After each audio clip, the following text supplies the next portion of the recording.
Kalau soal perzinahan itu lain lagi. Misalnya bapaknya dilapor oleh istrinya berzina, tentu pasal perzinahan itu harus bisa dibuktikan.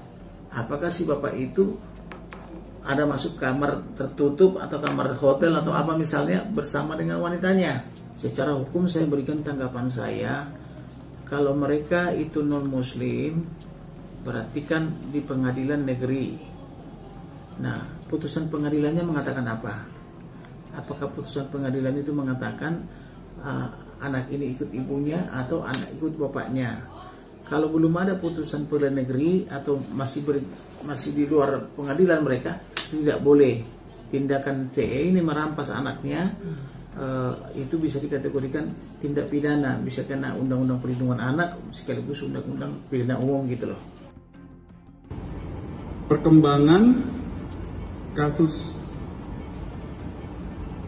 yang melibatkan public figure ya, saudari TE.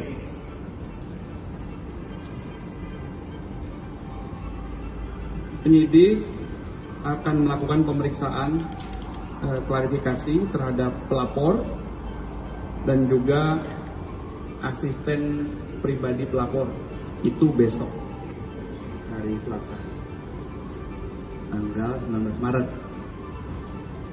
Ya, setelah sebelumnya dijadwalkan pemeriksaan untuk asisten pribadi pelapor dan pelapor karena pelapor masih berada di luar negeri. Akhirnya dijadwalkan ulang dan disepakati besok hari Selasa ya akan datang pelapor yang juga merupakan korban. Kalau misalnya terbukti dia, ya bisa dijerat dengan berlapis-lapis itu, bisa dijerat dia. Salah satunya mungkin apa bang? Kayak misalnya perzinahan anak mungkin seperti itu. Ya katakanlah merampas anak. Merampas anak ya. Kan keduanya, laporan keduanya sih.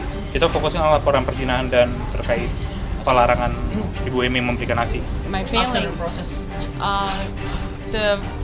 something is moving, so I feel like a lot of institution now trying to help me.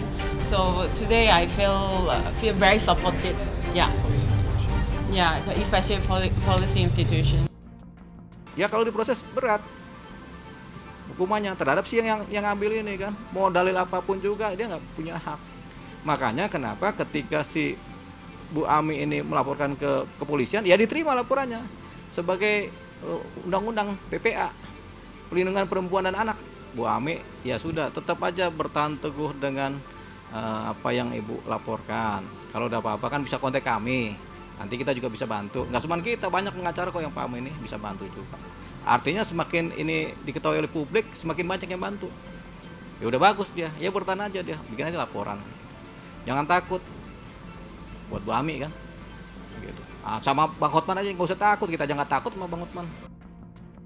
Saya tidak tahu apakah mereka mencatatkan ke kantor catatan sipil. Kalau mereka mencatatkan kantor catatan sipil, misalnya di Jakarta, otomatis sudah tunduk kepada hukum Indonesia. Nah, kita kira yang berlaku seperti ini, hukum Indonesia berlaku atau tidak terhadap orang ini.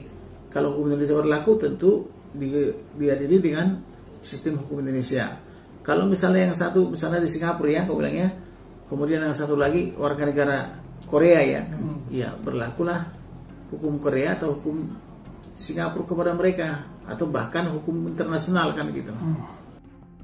Kamarudin Simanjuntak turut berkomentar mengenai kasus Tisya Erni dan Aden Wong yang merebut dan membawa kabur keempat anak Emi.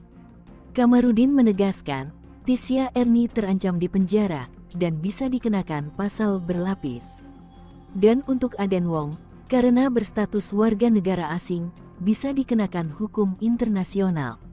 Polda Metro Jaya telah melanjutkan kasus Emi dengan memeriksa saksi yang nanti dilanjutkan untuk melakukan pemeriksaan terhadap Tisya Erni dan Aden Wong.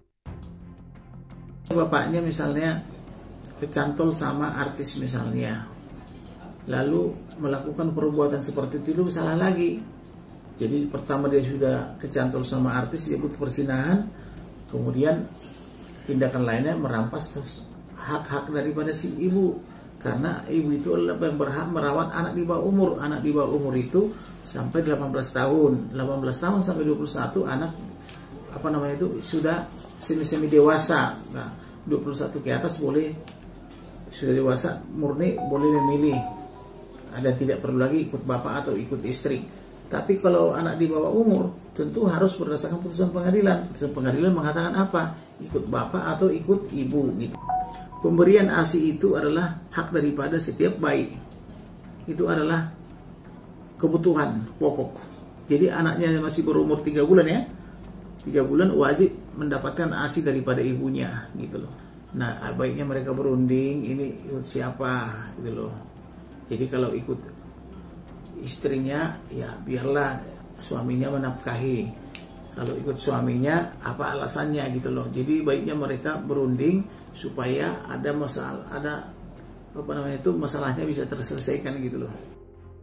Proses hukum kasus dugaan perzinaan dan penghalangan pemberian ASI yang dilaporkan oleh WNA asal Korea, Emi BMJ, terhadap suaminya, Aden Wong dan selingkuhannya Tisya Erni, mulai berjalan. Pada hari Selasa, tanggal 19 Maret tahun 2024, Emi diperiksa perdana di Dirkrimum Polda Metro Jaya selama sekitar 5 jam.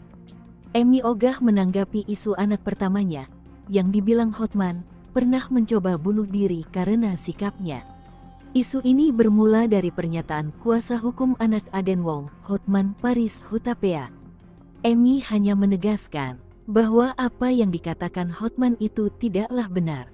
Selain itu, Kamarudin menduga anak-anak Emi telah didoktrin sehingga membuat sikap anak-anak Emi yang muncul ke publik dan menjelek-jelekan Emi, serta memilih untuk tinggal bersama bapaknya. Keinginan anak-anak Emi diduga karena telah dihasut oleh pihak tertentu untuk membenci ibu kandungnya sendiri. Mesti tahu dulu anak ini sekarang ikut bapaknya atau ikut ibunya. Bapaknya. Nah, kalau ikut bapaknya bisa saja didoktrin. Tapi biasanya anak-anak sejak lahir itu pasti pro ibunya. Anak di bawah umur pasti kalau ditanya secara fisik, biar juga ibunya penjahat nih, pasti dia ikut ibunya. Kecuali misalnya didoktrin oleh ayahnya, tidak dikasih makan, tidak dikasih supply, dikasih extension dan sebagainya, ya bisa saja gitu. Jadi kalau anak itu mau ditanya independensinya ikut bapak atau ikut ibu, harus ditanyakan di hadapan berdua. Emi sendiri sempat curiga jika anak pertama dan keduanya itu telah dicuci otak oleh Aden Wong dan Tisya Erni.